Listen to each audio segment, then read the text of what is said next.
অধর্মের মুখের কথা বলেছে যাতা শুনে ওর কথা ধরেছে আমার মাথা পেয়েছি বড় ব্যথা যদি শুনতে চান অধর্মের কথা হতচ্ছাড়া বলেছে শীতের রাতে ভিজিয়ে রাখতে গায়ে দেওয়ার কথা কেউ কি করেছে তা না করবে তা অধ্যকার কবি গানে আপনাদের সন্নিধানে কথোপকথনের মাধ্যমে কয়েকটি জিজ্ঞাসা করেছিলাম এখানে নিশ্চয় আছে আপনাদের প্রত্যেকেরই মনে কিন্তু আমি যেটা জিজ্ঞাসা করব সেটা বলবেন কেন আমি জিজ্ঞাসা করে গেলাম কি কথাই কথাই করে চালাকি পান্তা ভাতে ঢেলে গেল ঘি আপনারাই বলুন তো পান্তা ভাতে কি লাগে কি ওরে অধর্ম ভাই যত করবি চালাকি পরে বুঝবি তার চালাকি আমি বলেছিলাম কি যে আমার ধর্মের মন্দির আছে দেখেন এটা হচ্ছে কালী মন্দির ওইটা হচ্ছে দুর্গা মন্দির আরো আছে আপনাদের প্রত্যেকটা গ্রামে মন্দির ধর্ম মন্দির অধর্ম আমার পাশাপাশি তুমি তোমার একটা নিজস্ব একটা অধর্মের মন্দির তুমি আমাকে দেখাও প্রথম জিজ্ঞাসা করেছিলাম আমার যেমন নিজস্ব মন্দির আছে ধর্ম মন্দির তা তুমি একটা তোমার অধর্মের মন্দির তুমি আমাকে একটা পাশাপাশি দেখাও ওই যে তুমিও যেখানে আমিও সেখানে তা বললে হবে এটা বললে ওইটা হবে তুমিও যেখানে আমিও সেখানে বললে হবে তা এখানে অধর্মের মন্দির আছে এটা তো ধর্মের মন্দির তা পাশে কি অধর্মের মন্দির আছে না তাহলে তোমার মন্দির কই আমার 2 নম্বর জিজ্ঞাসা ছিল যে যারা ধর্ম করে এরা সামনের দিকে যায় সৎ সাহস আছে সততা আছে এরা সামনের দিকে এগিয়ে যায় আর যে অধর্ম করে তাকে পশ্চাতে লুকিয়ে থাকতে হয় গোপনে থাকতে হয় আত্মগোপন করতে হয় কেন অধর্ম করলে গোপনে থাকতে হয় কেন চোর চোর বললে ভয়ে তোমার অর্ধেক প্রাণ হারায় কেন পুলিশ পুলিশ করলে তোমার আতঙ্ক হয় কেন এই কেন কেন করে আমার জিজ্ঞাসা করেছিল আমি আর একটা কথা জিজ্ঞাসা করেছিলাম মনে আছে নিশ্চয় অধ্যকার সভায় বলেছিলাম অধর্ম ভাই আমরা যারা ধর্ম করি দেখলাম 6 মাসের বাসি মরা বেঁচে গেল বেহুলা তার লক্ষিন্দরকে কলারে ভেলা করে গঙ্গার জলে 6 মাস ভেসে গিয়ে পুনরায় সেই মরা পতিকে বাঁচিয়ে চম্পকনগরে এসেছে ফিরে তাহলে 6 মাসের বাসি মরা বেঁচেছে চম্পকনগরে ধর্মের জোরে সকালবেলায় মারা গিয়েছে একটা টাটকা মরা অধর্মের দ্বারাই তুমি আমাকে একবার বাঁচিয়ে দেখাও মানে ধর্ম ধর্ম পাশাপাশি থাকতে গেলে তোমাকে পাশাপাশি দেখাতেও তো হবে মুখে বললে তো হবে না কাজে বাস্তব তোমাকে প্রমাণ করে দেখাতে হবে আমি বলেছিলাম তিলক মালা টিকি বোঝা যায় এরা ধর্মের প্রতীক তোমার যে অধর্মে যারা আছে তাদের প্রতীক কি অধর্মের প্রতীকটা কি তোমার অধর্মের প্রতীক আছে সে প্রতীকটা কি কেমন কালো না লাল সবুজ না নীল কি প্রতীকটা কেমন আমার জিজ্ঞাসা ছিল তো কতগুলো কথা আপনাদের কাছে বলে গেল সময়টা কিন্তু কেটে গেল আপনাদের মনে হলো ভালো হলো কিন্তু আমি যেগুলো জিজ্ঞাসা করলাম সেগুলো কিন্তু প্রত্যেকটা বাইপাসে কিন্তু জমা থাকে গেল ও করেছে কি আর বলেছে কি আপনি একটু সময় দেন আমি একটু বলি না বললে আপনারা একটু বুঝতে অসুবিধা হবে ও কেমন বলে গেল কেমন জানেন মানে একটা অধর্মী একটা ভালো ধার্মিককে ঠকাবার জন্য 3 বার চেষ্টা করে 3 বারই কিন্তু হেরে গেল কেমন জানেন একটা ভালো ছেলে সততা বজায় রেখে বিজ্ঞান নিয়ে মানে মেডিসিন নিয়ে পড়াশোনা করে ডাক্তার হয়েছে মেডিকেলে পড়াশোনা করে তা বড় সার্জন হয়েছে সার্জন হয়ে একটা চেম্বার খুলেছে চেম্বারে লিখে দিয়েছে 500 টাকার বিনিময়ে সমস্ত রোগ সারে যায় 500 টাকার বিনিময়ে রোগ যদি সারাতে না পারি ডবল টাকা ফেরত দেব সাইনবোর্ডে লিখে দিয়েছে যারা যায় রাস্তা দিয়ে তাকায় এ সার্জন তো বড় সার্জন ভাই 500 টাকার বিনিময়ে সমস্ত রোগ সেরে যায় আর সারাতে না পাইলে ডবল ফেরত দেবে এ ডাক্তার তো বড় ডাক্তার তা এর মধ্যে এক অধার্মিক সে কিন্তু দেখছে আমি তো রোগী নই, তার নতুন একটা রোগী সেজে যাব। রোগী সেজে 500 টাকা জমা দেবো, আর আমার মন করা রোগও সারাইতে পারবে না। সারাইতে না পারলে ডবল টাকা ফেরত পাবো, মানে 1000 টাকা রোজগার করে চলে আসবে। এই বলে এই অধর্মী পকেটে 500 টাকা নিয়ে গিয়ে চেম্বারে নাম লিখেছে। 13 নম্বরে ওর সিরিয়াল। 13 নম্বরে ডাক্তারের কাছে কি বলছে, ডাক্তার বাবু এলেন, আপনার 500 টাকা কন্ট্যাক্ট, 500 টাকার বিনিময়ে আপনি রোগ সারাইতে পারবেন? বলছে হ্যাঁ, আপনার রোগ সারিয়ে দেবো। যে 500 টাকা দিয়ে নামটা লিখে বলছে তাহলে আমার রোগটা সারিয়ে দেন। বলছে বলো তোমার কি রোগ? তাই অধার্মিক বলছে আমার রোগ এমন রোগ কি বলবো, আমি যদি নিম পাতা খাই তেতো বুঝতে পারি না, আমি যদি তেঁতুল খাই টক বুঝতে পারি না, আমি যদি লঙ্কা খাই ঝাল বুঝতে পারি না, আমি যদি জল খাই বুঝতে পারি না, চা খাই কোনো স্বাদ পাই না। এ তো বদ রোগ, কোনো স্বাদ পাই না। তা ডাক্তার বলছে ঠিক আছে, আপনি যা খান কোনো স্বাদ পাও না, ঠিক আছে তাহলে আমি তোমাকে একটা ওষুধ দিচ্ছি, তুমি এক কাজ করো, টেবিলে চিত হয়ে শুয়ে পড়ো। টেবিলে চিত হয়ে শুয়ে পড়েছে। বলছে জিভটা লম্বা চওড়া করে বের করো। জিভটা লম্বা চওড়া করে বের করেছে। ডাক্তার তার কম্পাউন্ডারকে বলছে কম্পাউন্ডার 21 নম্বর কৌটোতে লাল পাউডার আছে, ওই লাল পাউডারটা নিয়ে আসেন তো। লাল পাউডার তো নয়, ধানি লঙ্কা গুঁড়ো। কম্পাউন্ডার যে লাল পাউডারটা এনে দিয়েছে, মানে ধানি লঙ্কা গুঁড়ো এনে দিয়েছে, আর এই জিভটা বের করেছে, ওর জিভে খানিক ধানি লঙ্কা গুঁড়ো খুঁজে দিয়েছে। দরাম করে লাফিয়ে বলছে ঝাল ঝাল ঝাল, জল জল দেন জল দেন। বলছে কি হলো? বলছে এটা পাউডার নয়, এটা ধানি লঙ্কা গুঁড়ো বটে। ডাক্তার বলছে তোমার জিভের স্বাদ চলে এসেছে, তুমি চলে যাও, তোমার রোগ সেরে গেল। ইয়ে দেখছে হইল কি রে, ডাক্তারকে ঠকাইতেছে, নিজেই ঠকে গেলে 500 টাকা গেল। ঠিক আছে, মনে মনে প্রতিজ্ঞা করে চড়ে 1 মাস পর আবার আসবো, এমন রোগ নিয়ে আসবো ডাক্তার বাবার সাধ্য নাই সারাই, সুদে আসলে ইনকাম করে চলে যাবো। এই বলে মা 1 মাস পর আবার এই অধার্মিক একটা নতুন রোগী সেজে চলে গেছে। কি জানেন, দুটো চোখ অন্ধ সেজেছে, কালো চশমা পরে। কালো চশমা পরে ডাক্তারখানায় গিয়ে 500 টাকা দিয়ে বলছে ডাক্তার বাবু আমার রোগটা সারিয়ে দেন। ডাক্তার বলছে কি রোগ? বলছে আমি দুটো চোখেই দেখতে পাই না। বলছে একবারই? বলছে না না কিছুই দেখতে পাই না। তার ডাক্তার বলছে দেখুন আমি তো চোখের ডাক্তার নয়, আপনার চোখ আমি ভালো করতে পারবো না। এই তখন ধরাম করে লাফিয়ে বলছে তাহলে আমি 500 টাকা দিয়েছি, 1000 টাকা ফেরত দেন। ডাক্তার বলছে ঠিক আছে দিচ্ছি। এই বলে ডাক্তার একটা বাক্সে দোকানে 500 টাকা নোট একে ধরিয়ে দিল। দুটো 500 টাকা নোট এ কালো চশমা পরে নাড়াচাড়া করে দেখছে, আরে এ তো আসল নোট নয়, চাটনিতে থাকে সেই নকল নোট বটে। এ দেখে বলছে ডাক্তার আমি খেপা না পাগল? ডাক্তার বলছে কি হলো? আপনার চোখ সারাতে পারলাম না, 500 টাকা দিয়েছেন, 1000 টাকা ফেরত দিলাম। বলছে তা 1000 টাকা দিলেন, এটা আসল নোট নয়, এ নোট নকল। ডাক্তার বলছে আমি আসল নোট দিলাম আর তুমি বলছো নকল, তার মানে এইটা চাটনিতে থাকে সেই নোট। তো বুঝলে কি কইছে? বলছে এই তো আমি চাইলাম দেখে। বলছে যাও তোমার চোখে দৃষ্টি ফিরিয়েছে, চলে যাও। এ দেখছে হইল কি রে, আবার ঠকে গেলাম, আবার ঠকে গেলাম। মনে মনে প্রতিজ্ঞা করলো ওরে এবার আসবো 3 মাস পর। 3 মাস পরে সে ডাক্তারকে ঠকিয়ে সব টাকা ইনকাম করে চলে যাবো। 3 মাস পর নতুন আরেকটা রোগ নিয়ে চলে গেছে। কি রোগ জানেন? ডাক্তারখানায় গিয়ে বলছে ডাক্তারবাবু 500 টাকা নেন, আমার রোগটা সারিয়ে দেয়। ডাক্তার বলছে কি রোগ? বলছে সকালে যদি কিছু বলে দুপুরে ভুলে যায়, দুপুরে কিছু বললে বিকেলে ভুলে যায়, বিকেলে কিছু বললে সন্ধ্যায় ভুলে যায়, সন্ধ্যায় কিছু বলে রাতে ভুলে যায়, এখনকার কথা এখনই ভুলে যায়, কিছু মনে থাকে না, আমার এই রোগটা সারিয়ে দেন। ডাক্তার বলছে ঠিক আছে টেবিলে শুয়ে পড়েন। টেবিলে শুয়ে পড়েছে। বলছে জিভটা বের করেন। জিভটা বের করেছে। ডাক্তার বলছে কম্পাউন্ডার 21 নম্বর কৌটোতে যে লাল পাউডার আছে সেটা নিয়ে আসেন তো। ধরাম করে লাফিয়ে বলছে ডাক্তার ওটা লাল পাউডার নাই, ওটা ধানি লঙ্কা গুঁড়ো বটে। ডাক্তার বলছে তুমি বুঝলে কি করে? যে 3 মাস আগে আমার জিভে দিয়েছিলেন। ডাক্তার বলছে যাও তোমার মনে পড়ে গেছে, রোগ ভালো হয়ে গেল, চলে যাও। ये देखिए হইল কি 3 বার ঠকাইতেছে, নিচেই ঠকে গেলাম। এই অধর্মের অবস্থাটা তাই। আমি ওর কাছে জিজ্ঞাসা করলাম পাশাপাশি থাকতে গেলে ধর্মে যা হয় অধর্ম করে তাই দেখাতে হবে তোমায়, তবেই পাশাপাশি থাকবে ধর্ম অধর্ম দুটি ভাই। যাহা বলে গেল সবাই শুনেছেন সবাই। আমিও সুরছন্দে ভাব ধরে একটু গানের ছন্দে ঢোলে তালে বলে যাই।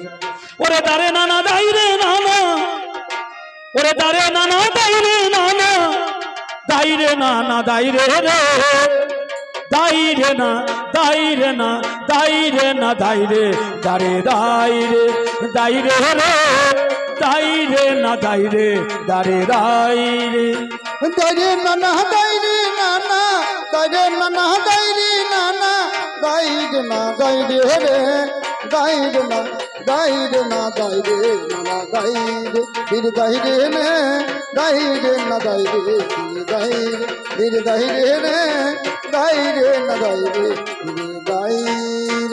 আচ্ছা ঔষধ খান না, ঔষধ খাননি আর খাবেন না, ঔষধ খাননি এমন ব্যক্তি যদি একবার থেকে থাকেন, মানে ট্যাবলেট খাননি, ক্যাপসুল খাননি, কিছু খাননি, ঔষধ যদি কোনো ব্যক্তি থেকে থাকেন একবার হাত তুলুন তো। ঔষধ কোনোদিন খাননি? আপনাদের কোন হাত উঠছে না, বুঝতে পারলাম ঔষধ আপনারা সবাই খেয়েছেন।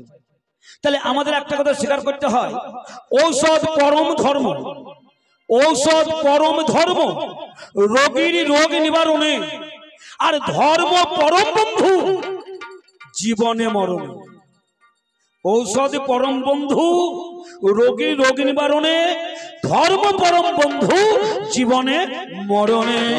অধর্ম তোমায় লাজ লাগে না হে, ও তোমায় লাজ লাগে না হে, ওই অধর্ম এমনই কথা বলতে লাজ লাগে না হে, অধর্ম লাজ লাগে না হে, তোমায় এমন কথা বল তোমার লাজ লাগে না হে, অধর্ম লাজ লাগে না হে, এমন কথা বলতে তোমার লাজ লাগে না হে, এমন কথা বলতে তোমার লাজ লাগে না হে, এমন কথা বলতে তোমার লাজ লাগে না হে, এমন কথা বলতে। ও তোমার সোজা রাস্তা রইল পড়ে, তোমার সোজা রাস্তা রইল পড়ে, অধর্ম গেল বাঁকা পথে চলতে, পথে চলতে পাখা পথে চল গেল, পাখা পথে চলতে পাখা পথে চলতে তোমার লাজ লাগে না হে, এমন কথা বলতে অধর্ম লাজ লাগে না হে, এমন কথা বলতে তোমার লাজ লাগে না হে, এমন কথা বলতে তোমার লাজ লাগে না হে, এমন কথা বলতে তোমার লাজ লাগে না হে।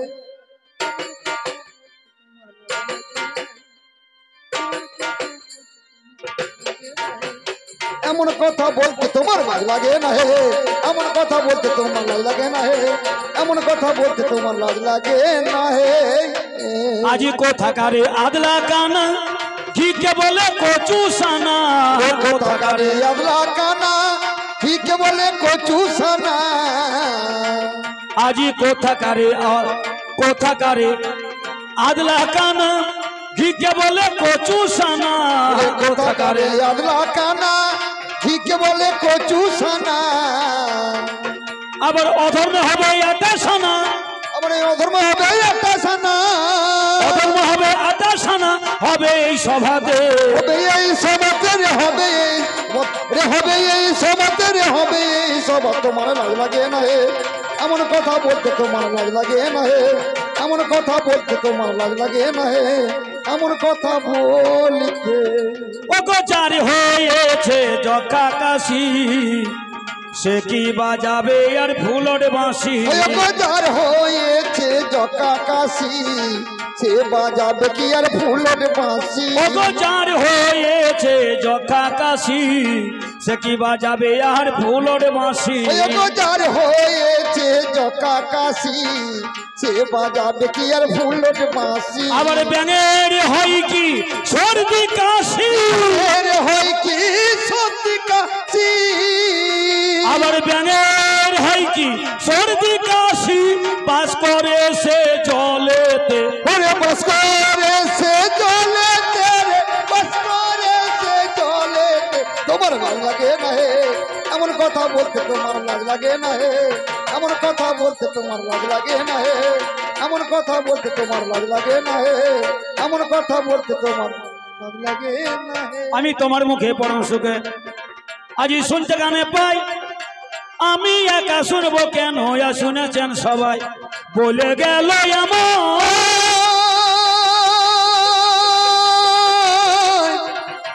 দিনে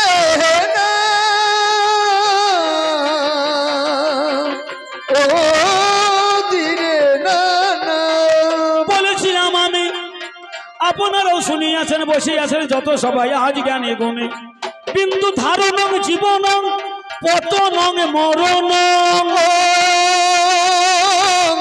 ও ভি ধাতু মন প্রত্যয় করিয়া হয় ধর্ম, সেই সূত্রে বলিয়েছিলাম আমি, বিন্দু ধারণং জীবনং বিন্দু পতনং মরণং, আমি বলেছিলাম। তা আমাকে বললো অধর্ম, বলছে দাদা গো, বিন্দু যদি পতন না হবে তবে কেমন করে বলো সৃষ্টি তোমার হবে? যে পতনে সৃষ্টি হয় তাকে ধ্বংস করি না ভাই। যে পতনে ধ্বংস হয় সেটাকে অধর্ম কয়, আর যে পতনে সৃষ্টি হয় সেটাকে ধর্ম কয়। কেমন কথা, জোড়া গাথা মানাই এতে জ্ঞানী সোটা। আমি সভাতে মানাবো, পরে পতন হয়ে যদি আমার সৃষ্টি হয় ধর্মই আমি তবেই পাবো। একটু শাস্ত্রে আমি যাব,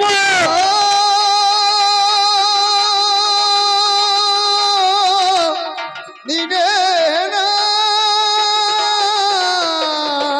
ও দিনে না।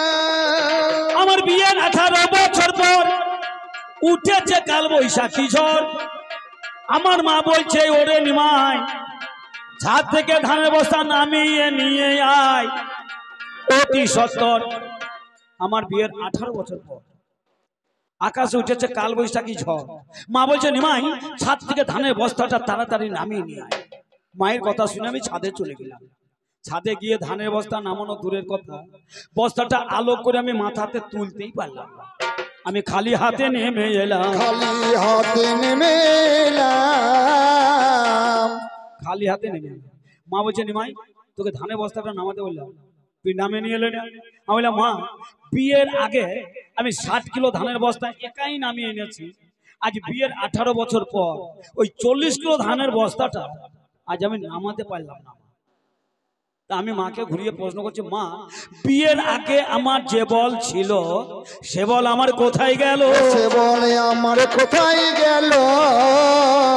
মা সে বল আমার কোথায় গেল? সে বল আমার কোথায় গেল?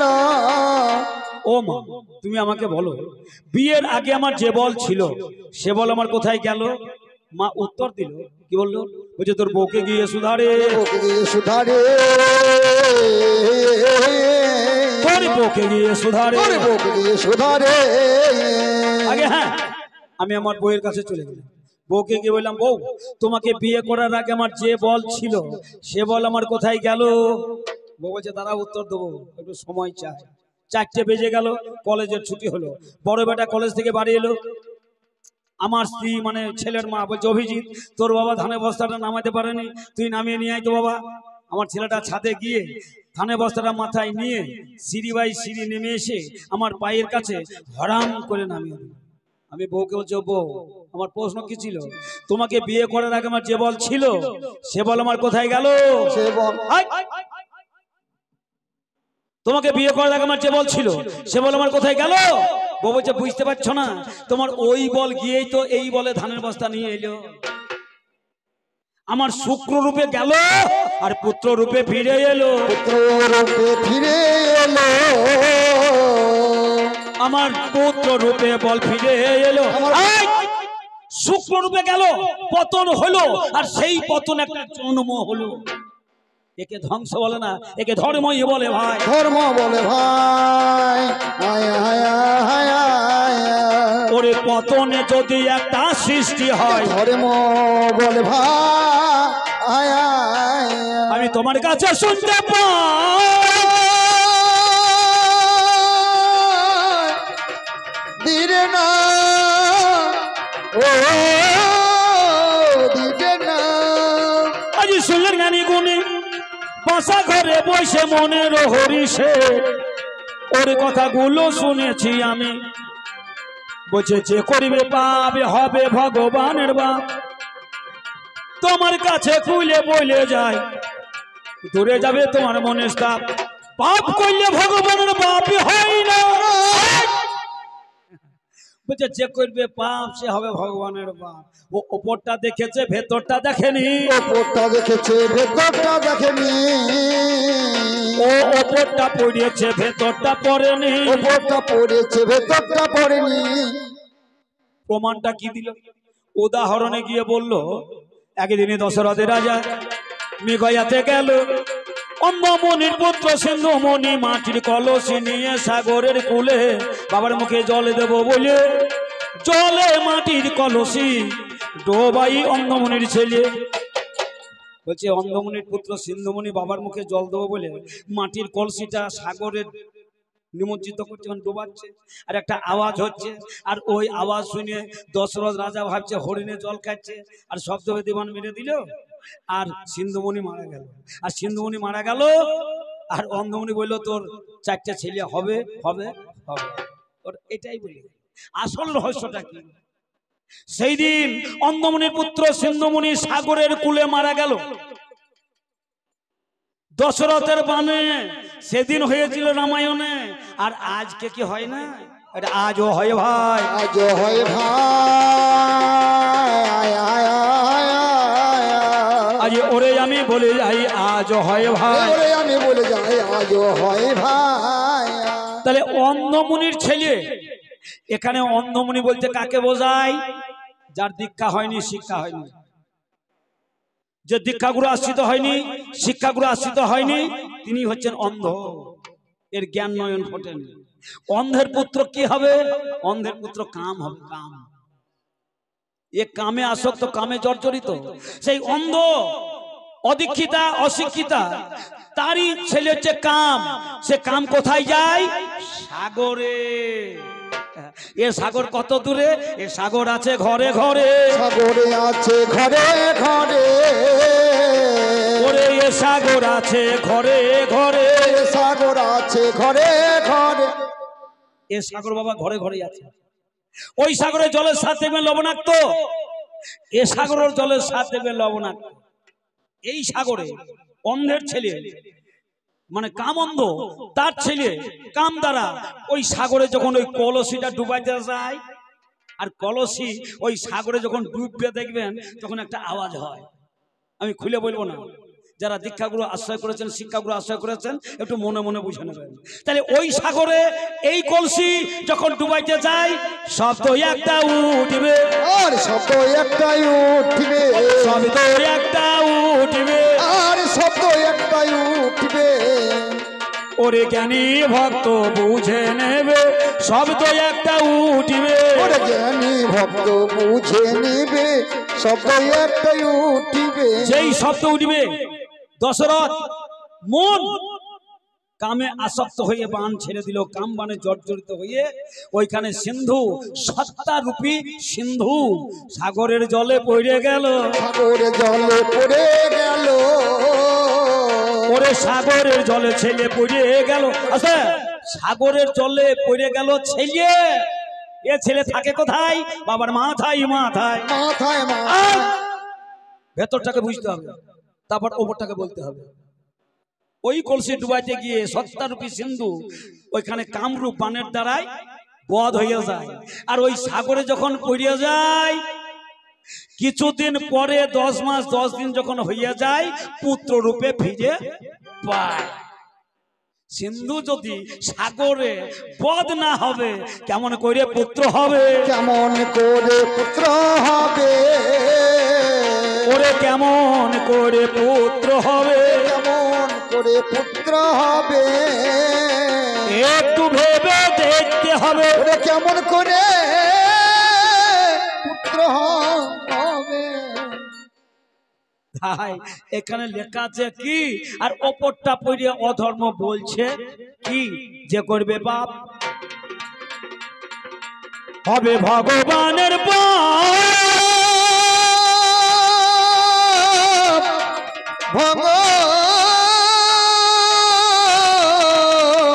ভগবানের পাপ।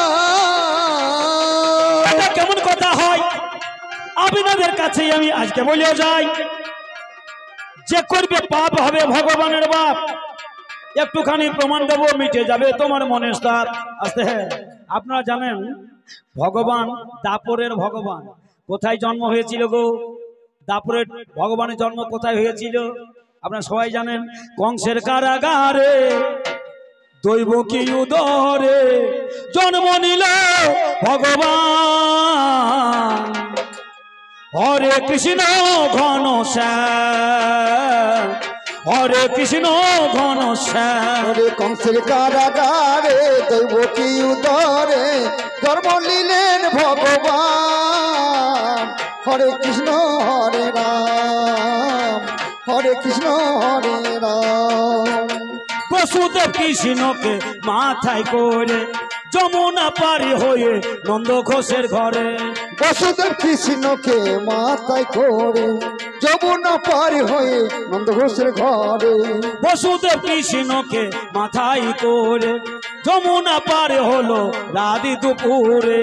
বসুদেব কৃষ্ণকে মাথায় করে যমুনা পারি হলো রাত দুপুরে। যমুনার জলে ঢেউ দেখিয়ে পড়ে গেল ভগবান। হরে কৃষ্ণ হরে রাম। কংসের কারাগারে দৈবকী উদরে ভগবান কৃষ্ণ জন্মগ্রহণ করেছিল। আর বসুদেব কি করেছিল? সেই কৃষ্ণকে মাথায় করে যমুনা পার হতে গিয়েছিল। আর কৃষ্ণকে মাথায় করে যমুনা পার হইতে গিয়ে মাথার কৃষ্ণ যমুনায় পড়ে গেল। মাথার কৃষ্ণ যমুনায় পড়ে গেল। ওরে মাথার কৃষ্ণ যমুনায় পড়ে গেল। ওরে মাথার কৃষ্ণ যমুনা পড়ে গেল। ওরে কৃষ্ণ তখন হারিয়ে গেল। ওরে মাথা এর ভেতরটা বুঝতে হবে ভাই। তোমার মতো অধর্মের চোখে উপরটা দেখলে হবে না। প্রত্যেকটা পিতাই হচ্ছে বসুদেব। যারা আমরা বসে আছেন পুরুষ, আপনারাই বসুদেব। আপনারা যমুনা পার হইতে সবাই যান। যমুনা নদী চেনেন? ওই যমুনা দেখতে গেলে বৃন্দাবন যেতে হবে না, মথুরা যেতে হবে না, এই যমুনা ঘরে ঘরেই আছে। এই নদীর নাম যমুনা হলো কেন? যে নদীতে জম করে আনাগোনা সেই নদীর নাম হচ্ছে যমুনা। এখানে জম শব্দে কাম, এই নদীতে আনাগোনা করে। এই নদী আছে ঘরে, বুঝে নিতে হবে।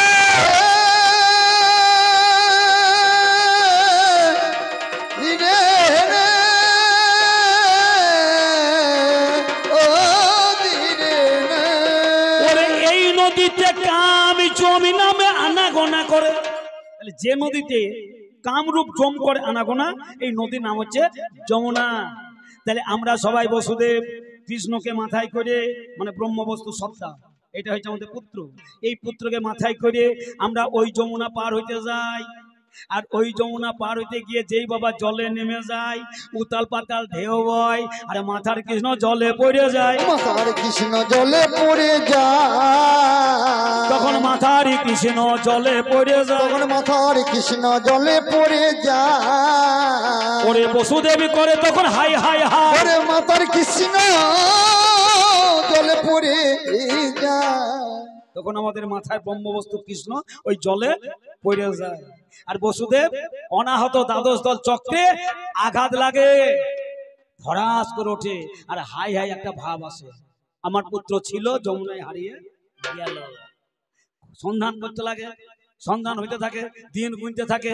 10 মাস 10 দিন হয়ে যায়। যখন জলে পড়ে গিয়েছিল যে ধন ফিরে পাওয়া যায়, তখন নন্দের তখন আনন্দে ধরে না। নন্দে তখন আনন্দে ধরে না। ওরে নন্দের তখন আনন্দে ধরে না।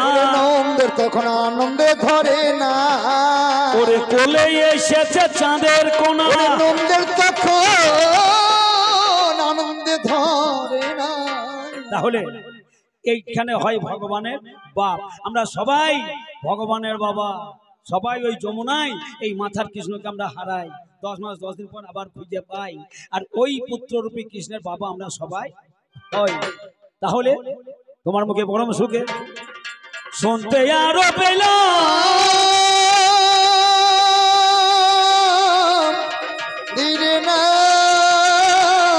ও দিরে না।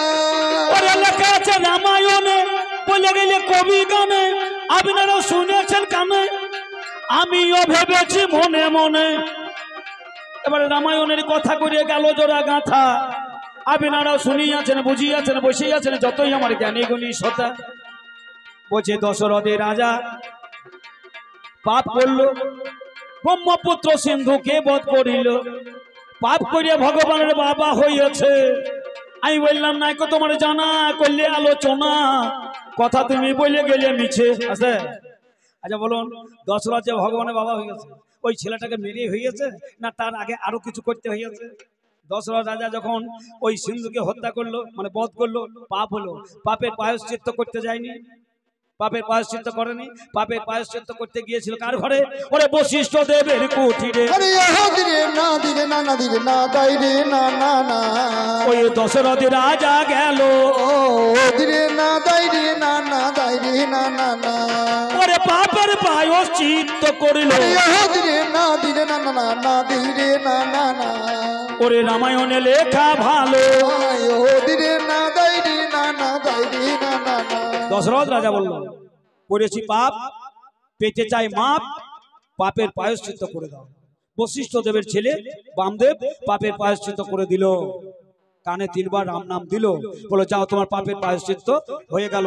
যে পাপ করেছিলে সে পাপটা তোমার ক্ষয় হয়ে গেল। আর বিভাণ্ডব ঋষির পুত্র ঋষি সিংহ মুনিকে এনে তোমাকে একটা ধর্মযজ্ঞ করতে হবে। মনে পড়ছে? দশরথ রাজা, তার একটা মেয়ে ছিল শান্তা, শান্তার বিয়ে হয়েছিল বিভাণ্ডব ঋষির পুত্র ঋষি সিংহ মুনির সাথে। সেই ঋষি সিংহ মুনিকে নিয়ে এসে দশরথ রাজা ওই অযোধ্যা ধামে একটা ধর্মযজ্ঞ করেছিল। সেই ধর্মযজ্ঞে চরু উঠেছিল, আর সেই চরু 3 রানীতে খেয়েছিল। 3 রানীতে খেয়েই রাম লক্ষ্মণ ভরত শত্রুঘ্নের জন্ম হয়েছিল। তাহলে পাপ থেকে হইলো না ধর্মযজ্ঞ থেকে হলো রে? জগৎ থেকে হলো রে। ওরে অধর্ম আমি জানাই তোর। তাই পাপের থেকে সন্তানের জন্ম হয়নি। ওই যে ঋষি সিংহমণি ধর্মযজ্ঞ করেছিল, ধর্মযজ্ঞ থেকে চরু উঠেছিল, আর সেই চরু 3 রানীতে ভাগ করে খেলো। ধর্মের যজ্ঞের চরু হইতে রাম লক্ষ্মণ ভরত শত্রুঘ্ন জন্ম নিল। পাপ থেকে হয়নি রে, পাপ থেকে হয়নি রে।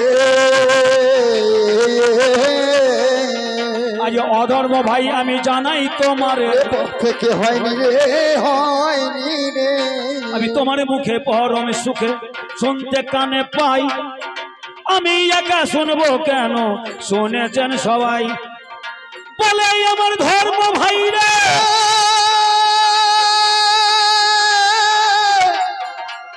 ধর্ম ভাই, ও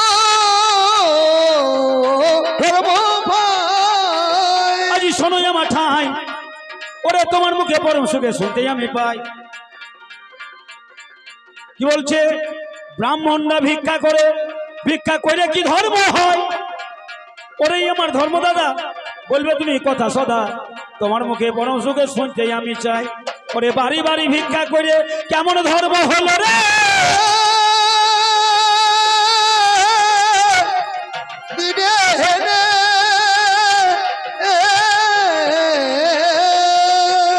বাড়ি বাড়ি ভিক্ষাই আমার কেমন হলো? ওরে মাদুকরি করতে হয় তোমার কাছে বলে জানাই ভালো। মাদুকরি, ভিক্ষার মাদুকরি এক নয়। মাদুকরি কাকে কই তোমার কাছে গাই। ওরে আমার অধর্ম ভাই শোনো এ সবাই, মাদুকরি কাকে বলে জানেন? ফুলে ভ্রমর বসে ফুলের মধু খাই, ফুলকে কোনো আঘাত করে না।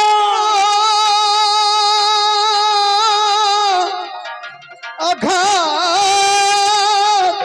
আঘাত করে না। মধুমাছি ফুলে বসে মধু পান করে, কিন্তু ফুলের কোনো পাপড়িতে আঘাত করে না। এ ভিক্ষা কেমন? ভিখারি বাড়ি বাড়ি ভিক্ষা করবে, দিলেও খুশি, না দিলেও খুশি, মান অভিমান থাকে না। মধুমাছি যেমন ফুলকে আঘাত করে না অথচ মধু পান করে, এ ভিখারি সেই রকম ভিক্ষা দিলেও যত খুশি, ভিক্ষা না পেলেও তত খুশি, মান অভিমান থাকে না তার অন্তরে। একে বলে মধু করি। সেই দিনকার কথা তোমার কাছে আমি প্রকাশ করি।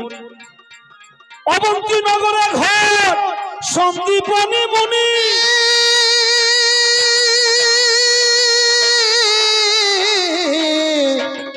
সন্দীপনী ভিক্ষা করে ত্রিসন্ধ্যা গায়ত্রী জপ করেন তিনি।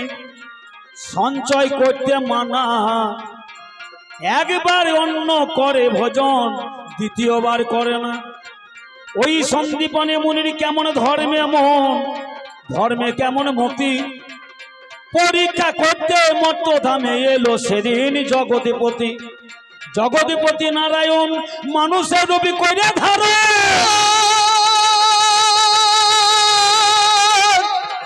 মানুষের করে ধারণ।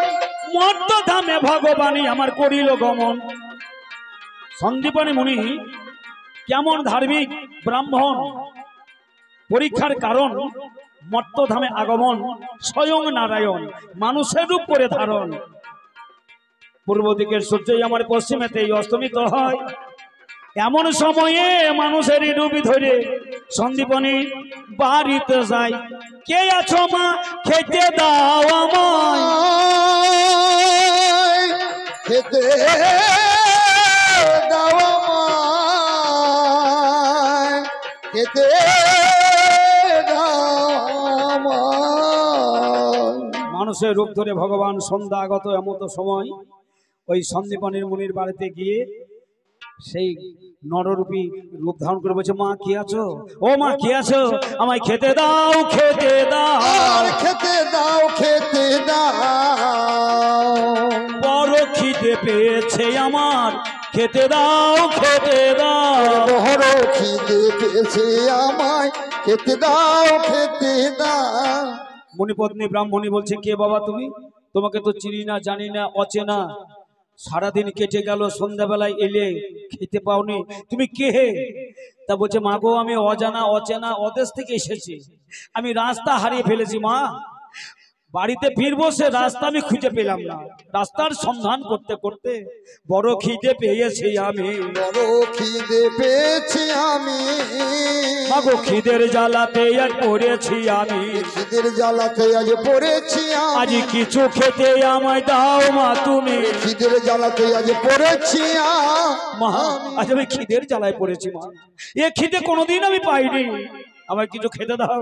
এইবারে ব্রাহ্মণী করে কি উপায়, ওরে ব্রাহ্মণের ঘরে সঞ্চয় বলতে কোনো খাদ্য নাই, তরা করে ব্রাহ্মণে বসতে দিল আসো। ব্রাহ্মণী বলছে, বাবা পথিক তোমায় করে নিবেদন, ভিক্ষায় গেছে আমার ব্রাহ্মণ,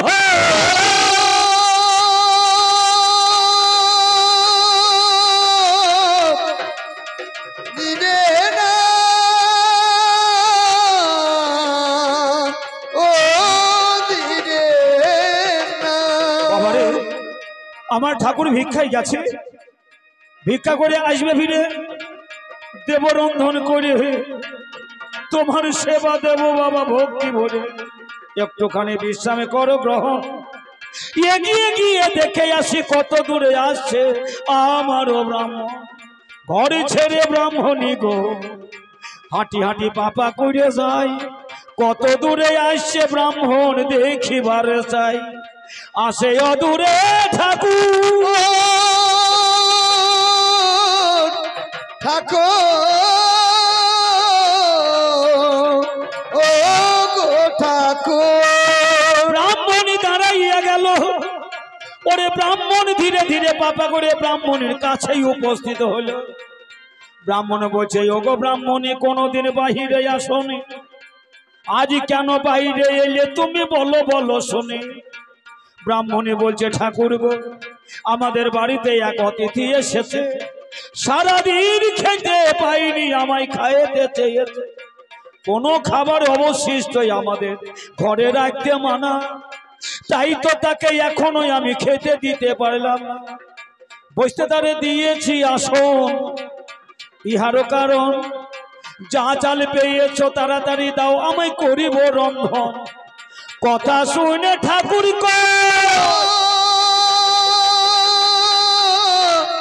দিনে না ও দিনে না। ব্রাহ্মণ বলছে, কি বললে তুমি, আজ আমাদের বাড়িতে অতিথি এসেছে, অজানা হচ্ছে না, আর আমি ভিক্ষা করতে যাই, চাল পাই, একবার আমরা অন্ন রন্ধন করে সেবায় লাগাই, আর সেই চাল রন্ধন করে তুমি অতিথি সেবা দেবে? বলছে, হ্যাঁ। জানো ব্রাহ্মণী আজ কি ঘটনা? বলছে, কি? আজ আমি যে বারে যাই, যে দ্বারে যাই, সবাই ফিরাইয়ে দেয়, এক মুষ্টি তুণ্ডল না পড়িল ঝুলায়, তাই সারাদিন গতে বিরস বদনে ছল ছল নয়নে ফিরছি মম নিকেতনে। বলো ব্রাহ্মণী, কেমন করে অতিথির সেবা হবে? কেমন করে অতিথি সেবা হবে? বলো কেমন করে অতিথির সেবা হবে? কেমন করে অতিথি সেবা হবে?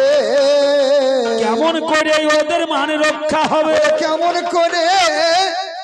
ব্রাহ্মণী বলছে, ঠাকুর আরেকবার ভিক্ষায় যাও। অতিথি নারায়ণ ভব, মা বলে খেতে চেয়েছে, আমি কেমন করে মুখ দেখাবো? তুই আরেকবার ভিক্ষায় যাও। ব্রাহ্মণ বলছে, ব্রাহ্মণী জানো না তুমি, একবারে যে গ্রামে যাওয়া যায় একই দিনে দুবার যেতে নাই। এক দ্বারে গেলে একই দিনে দুইবার সেই দ্বারে যেতে মানা, তাই আমার দ্বারাই তো আর ভিক্ষা করা যাবে না। ব্রাহ্মণ বলছে, করা যাবে কি? তা ব্রাহ্মণ বলছে, এক কাজ করো, আমাদের একটা ছেলে আছে তো, সেই ছেলের নাম মধুমঙ্গল, মধুমঙ্গলকে ডাকো, ওকে আমি ভিক্ষায় পাঠাবো। ওকে আমি ভিক্ষায় পাঠাবো। আজি ওকে আমি ভিক্ষায় পাঠাবো। ওকে আমি ভিক্ষায় পাঠাবো। আজি বিনিময়ে অতিথির সেবা দেব। ওকে আমি ভিক্ষায় পাঠাবো। আমাদের ছোট্ট ছেলে মধুমঙ্গল খেলতে গেছে পাড়ায়, ওকে ডাকো তরাই। ব্রাহ্মণী বলছে, আমি ডাকতে পারবো না, কারণ আমি যদি ডাকতে যাই মনে করবে রান্না হয়েছে, খেতে দেখছে মা আমায়, খেতে চাইবে, বদনের দিকে চাইতে পারবো না। তুমি ওকে ডাকো, তুমি তোর বাবা। এইবার সন্দীপনে মনে হয়ে নিরুপায় মধু মধু মধু বলে তিনি ডাকে দেয়, ফিরে আয় মধুরে,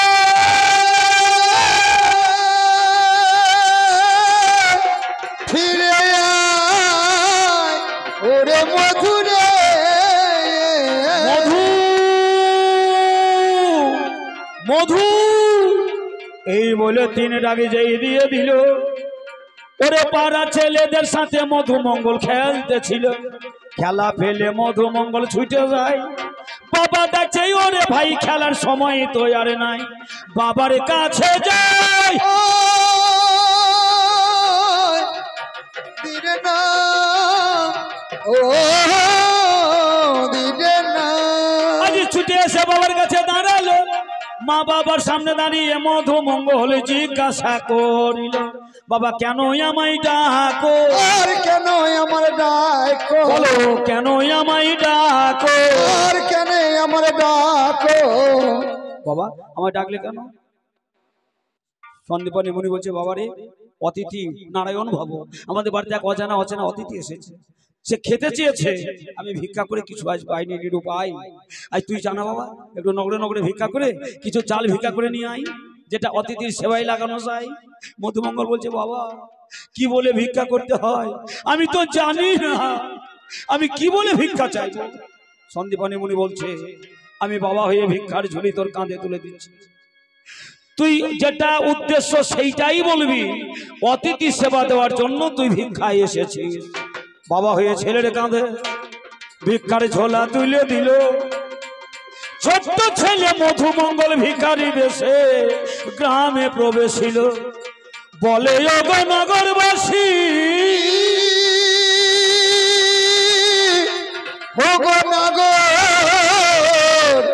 ওগো নগরবাসী, বাড়িতে এসেছে অতিথি, সেই জন্য আপনাদের দ্বারে অসময়ে আমি ভিক্ষায় আসি। বলছে, ভিক্ষা দেন গো নগরবাসী, ভিক্ষা দেন আমারে, ভিক্ষা দেন গো নগরবাসী, ভিক্ষা দেন আমারে। অতিথির সেবার তরে, অতিথির সেবার তরে, অতিথির সেবার তরে এসেছি দারে দারে। ওগো ভিক্ষা দেন গো নগরবাসী, ভিক্ষা দেন আমারে। ওগো ভিক্ষা দেন গো নগরবাসী, ভিক্ষা দেন আমারে। দান কোনো দিন হয় না নষ্ট, তুষ্ট হয় মা ব্রজে ভোগের কেষ্ট কোনদিন হয় না নষ্ট, পুষ্ট হয় মা ভোগের কেষ্ট। দান হলো বড়ই উৎকৃষ্ট, দান হলো বড়ই উৎকৃষ্ট, করলে দান ভক্তি ভরে ভিক্ষা দেন গো নগরবাসী, ভিক্ষা দেন আমারে, ও গো ভিক্ষা দেন গো নগরবাসী, ভিক্ষা দেন আমারে। আজ যত ছিল নর নারী ভিক্ষা দিল দুহাত ভরি, যত ছিল নর নারী ভিক্ষা দিল দুহাত ভরি, ও গো যত ছিল নর নারী ভিক্ষা দিল দুহাত ভরি। যত ছিল নর নারী ভিক্ষা দিল দুহাত ভরি। তুষ্ট হবে সেই জগৎ মুরারি, তুষ্ট হবে সেই জগৎ মুরারি, করিলে দান ভক্তি ভরে। গো ভিক্ষা দেন গো নগরবাসী, ভিক্ষা দেন আমারে, ভিক্ষা দেন গো নগরবাসী। পাড়াতে গিয়ে মধুমঙ্গল এইভাবে বাড়ি বাড়ি ভিক্ষা করে, ভিক্ষাই যাহা পেল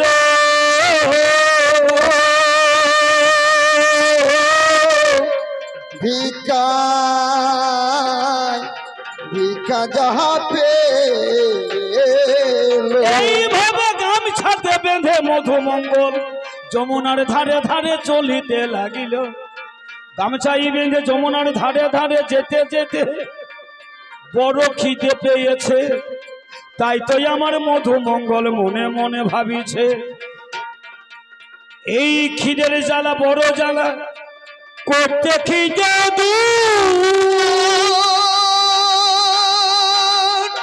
খিদে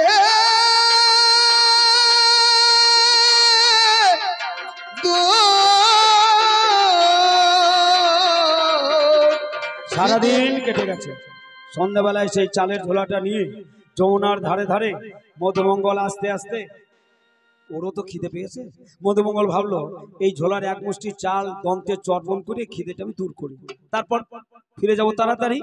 এ বলে চালটা হাতে তুলে মুখে দিতে যাবে, এমন সময় মধুমঙ্গলের মনে পড়লো, না, এই ভিক্ষা তো আমার জন্য করি নাই, আমি অতিথির জন্য ভিক্ষা করেছি, এই চালে আমার কোনো অধিকার নাই, আমি এই চালই খাবো না, এই চাল খাবো না, আমি এই চাল খাবো না, এই চাল খাবো না, অতিথি সেবাই লাগাবো, এই চাল খাবো না, অতিথির সেবায় লাগাবো, এই চাল খাবো। এই চালে আমার অধিকার নেই, আমি খেতে পারি না, অতিথি সেবায় লাগাবো। এই বলে মধুমঙ্গল ভাবলো, ঠিক আছে, চালে না হয় অধিকার নেই, যমুনার জলে তো অধিকার আছে, একটু যমুনার জল পান করে খিদেটা দূর করে ফিরে যায় ঘরে। এই বলে চালের ঝোলাটা বগলে ভরে এইভাবে দুহাত ভরে যমুনার জল যেই পান করতে যাচ্ছে, আরে ভগবান যমুনা গো, যে যমুনা, যে মধুমঙ্গল তোমার জল খেতে নেমেছে, তিনটি ঢেউ দিয়ে মধুমঙ্গলের ভিক্ষার ঝোলাটা তুমি কেড়ে নাও। ভগবানের ইশারা বুঝতে পেরে যমুনা তিনটি ঢেউ দিয়ে মধুমঙ্গলের চালের ঝোলাটা কেড়ে নিল, আর সেই ভিক্ষার ঝোলাটা ভাসতে লাগলো। মধু বলছে, যমুনা, ও যমুনা, যমুনা, আমার ভিক্ষার ঝোলা ফিরে দাও, আমার ভিক্ষার ঝোলা ফিরে দাও, আমার চালের ঝোলা ফিরে দাও, চালের ঝোলা ফিরে দাও, অতিথির সেবা হবে, ভিক্ষার ঝোলা ফিরে দাও, অতিথির সেবা হবে, ভিক্ষার ঝোলা ফিরে দাও। কোন রকমে মধুমঙ্গল সাঁতার কেটেও চালের ঝোলা উদ্ধার করতে পারলো না। মধুমঙ্গল ভাবলো, ভিক্ষা করে যখন অতিথির সেবায় লাগাতে পারলাম না, আমি আর শূন্য হাতে ফিরেও যাব না, আজ আমি চুরি করতে যাব রে, চুরি করতে যাবো রে।